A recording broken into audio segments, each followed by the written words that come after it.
नमस्कार, मैं तुलिका सिंह। आप देख रहे हैं न्यूज 21। मैं दिखाऊंगी छत्तीसगढ़ की वो खबरें जो प्रदेश भर में चर्चा का विषय बन सकती हैं। क्यों बन सकती हैं चर्चा का विषय? क्योंकि अभी तक आप इन खबरों से बेखबर हैं। तो मत रहिए बेखबर, देखिए मेरे साथ छत्तीसगढ़ की 6 बड़ी खबर।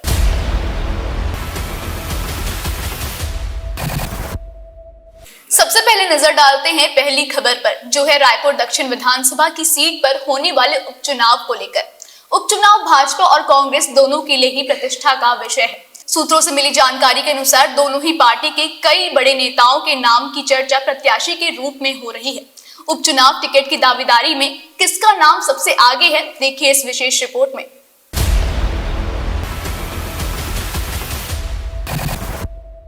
रायपुर दक्षिण विधानसभा की सीट भाजपा व कांग्रेस दोनों के लिए प्रतिष्ठा का विषय है। दोनों पार्टियां इस सीट को जीतने के लिए कोई कसर नहीं छोड़ना चाहती है। दोनों ही पार्टी की ओर से सार्वजनिक रूप से टिकट के प्रत्याशियों की घोषणा नहीं की है, लेकिन दोनों ही पार्टियों के खेमों से प्रत्याशियों के नाम उभरकर सामने आ रही है।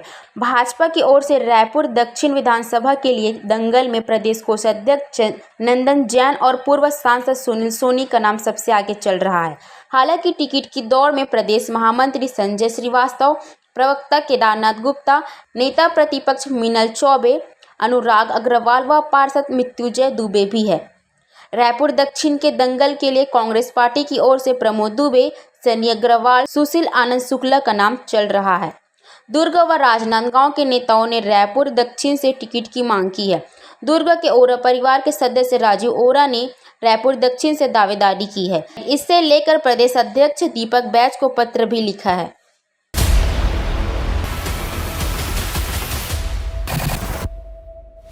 अब बढ़ते हैं प्रदेश की दूसरी बड़ी खबर की ओर। मामला लखनपुर विकास खंड का है, जहां परिजन घाट पर बेटी की शव को लेकर 7 किलोमीटर पैदल चलते नजर आए। इसका वीडियो भी सोशल मीडिया पर तेजी से वायरल हो रहा है। दरअसल छत्तीसगढ़ में छात्र के इलाज के दौरान मौत हो गई थी। बताया जा रहा है कि गांव की सड़क खराब होने के चलते एम्बुलेंस का पहुंचना मुश्किल हो गया था और इसी वजह से परिजन को शव घाट पे ले जाना पड़ा। अब ग्रामीणों ने सड़क बनाने की मांग की है, देखिए पूरी रिपोर्ट।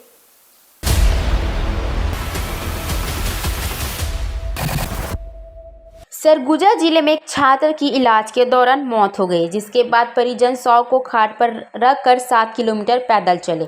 ग्रामीणों ने ही इसका वीडियो बनाकर सोशल मीडिया पर वायरल किया। वीडियो वायरल होते ही सरकार की उपलब्धियों पर सवाल खड़े हो गए।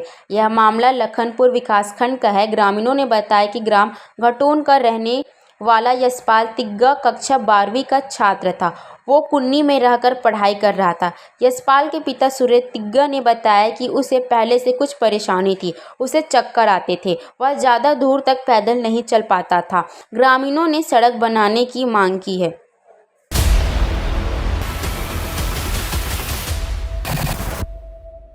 प्रदेश की तीसरी खबर, छत्तीसगढ़ के चंदखुरी में राम वनगमन पथ की पहली मूर्ति बदली जाएगी।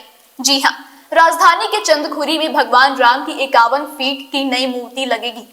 इसको लेकर राजनीति का पारा भी गर्म हो गया है। आरोप प्रत्यारोप का दौर चालू है, देखिए इस पर खास रिपोर्ट।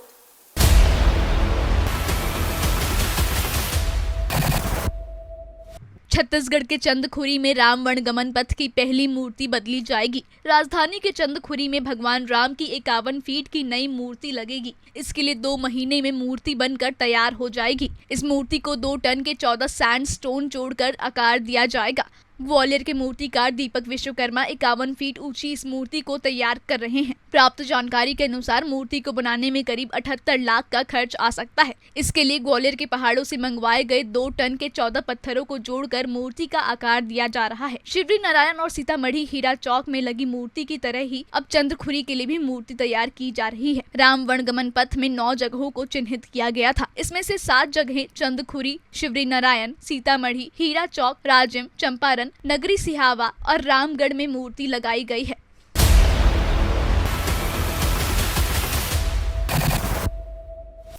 आज की चौथी बड़ी खबर की ओर रुख करते हैं।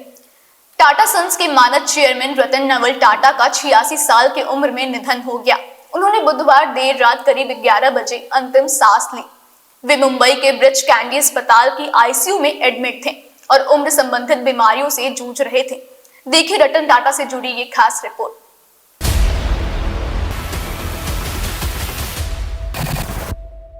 टाटा सन्स के मानद चेयरमैन रतन नवल टाटा का 86 साल की उम्र में निधन हो गया। उन्होंने बुधवार देर रात करीब 11 बजे अंतिम सांस ली। वे मुंबई के ब्रिच कैंडी अस्पताल की आईसीयू में एडमिट थे और उम्र संबंधित बीमारियों से जूझ रहे थे। रतन टाटा जी ने टाटा ग्रुप को 30 सालों तक लीड किया। वो टाटा सन्स के चेयरमैन भी रहे। रतन टाटा ट्रस्ट के भी हेड थे। टाटा का पार्थिव शरीर नरीमन पॉइंट स्थित national centre for performing arts में रखा गया है। यहाँ लोग शाम 4 बजे तक अंतिम दर्शन कर सकेंगे। शाम को राजकीय सम्मान के साथ अंतिम संस्कार किया जाएगा। पद्म विभूषण और पद्म भूषण से सम्मानित रतन टाटा को 7 अक्टूबर को भी आईसीयू में भर्ती किए जाने की खबर थी। हालांकि उन्होंने खुद ही इस बात का खंडन करते हुए कहा था कि वे ठीक हैं, रूटीन चेकअप के लिए अस्पताल पहुंचे हैं, लेकिन उनकी तबीयत बिगड़ने पर उन्हें आईसीयू में भर्ती कराया गया। रिपोर्ट्स के अनुसार उनके स्वास्थ्य में पहले सुधार होने की सूचना मिली थी, लेकिन बाद में हालत बिगड़ने से उनका निधन हो गया।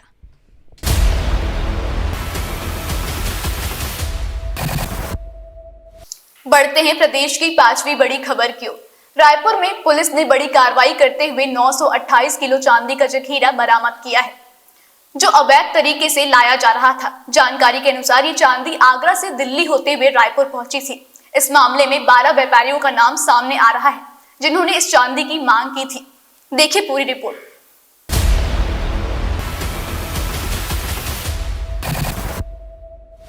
राजधानी रायपुर में पुलिस ने एक बड़ी कार्रवाई करते हुए 928 किलो चांदी का जखीरा बरामद किया है, जो अवैध तरीके से लाया जा रहा था। जानकारी के अनुसार ये चांदी आगरा से दिल्ली होते हुए रायपुर पहुंची थी। इस मामले में 12 व्यापारियों का नाम सामने आया है, जिन्होंने इस चांदी की मांग की थी। ये चांदी इंडिगो एयरलाइंस के कार्गो से लाई गई थी। जीएसटी विभाग ने इस मामले में धारा 122 के तहत कार्रवाई करते हुए 22 लाख रुपए का जुर्माना भी लगाया है।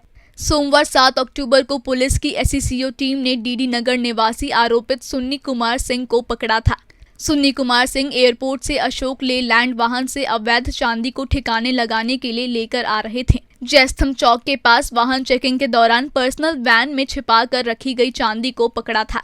अधिकारियों के मुताबिक वाहन से जब्त कुल 51 कार्टूनों में 928 किलोग्राम चांदी की इस खेप के लिए सन्नी के पास कोई वैध दस्तावेज मौजूद नहीं थे, जिससे ये साबित होता है कि इसे अवैध रूप से लाया जा रहा था। इस मामले में गिरफ्तार किए गए सन्नी से पूछताछ की जा रही है। ये भी देखा जा रहा है कि क्या ये चांदी किसी अन्य आपराधिक गतिविधियों से जुड़ी हुई थी।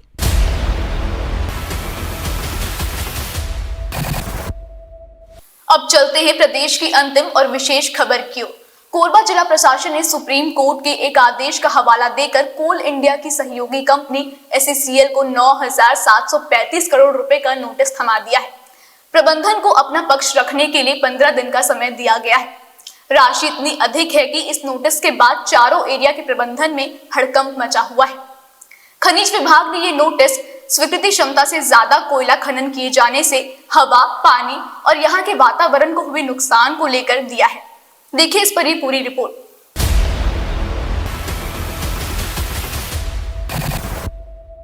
कोल इंडिया की सहयोगी कंपनी साउथ ईस्टर्न कोल फील्ड्स लिमिटेड की मुश्किलें काफी बढ़ गई हैं। कोरबा जिला प्रशासन ने सुप्रीम कोर्ट के एक आदेश का हवाला देकर 9,735 करोड़ रुपए का नोटिस थमा दिया। पक्ष रहने के लिए 15 दिन का समय दिया गया है।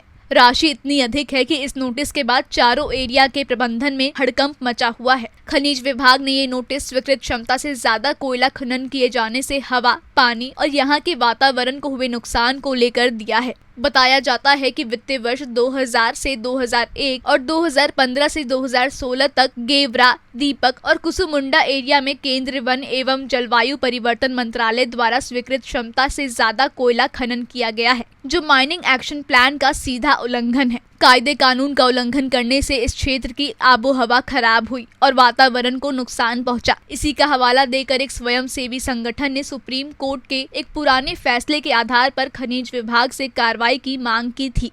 विभाग कार्रवाई करे, इसके लिए सुप्रीम कोर्ट का आदेश और वित्तीय वर्ष 2000 से 2001 और 2015 से 2016 तक स्थानीय प्रबंधन द्वारा किए गए कोयला खनन से संबंधित दस्तावेजों को प्रस्तुत किया।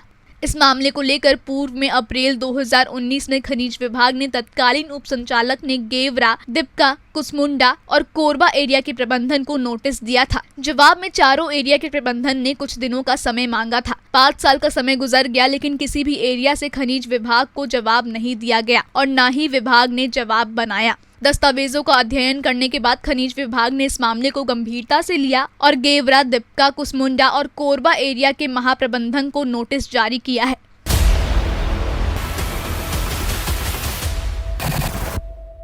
आज के लिए बस इतना ही। तब तक के लिए जुड़े रहिए न्यूज़ 21 के साथ। कल फिर मुलाकात होगी। छत्तीसगढ़ की बात होगी।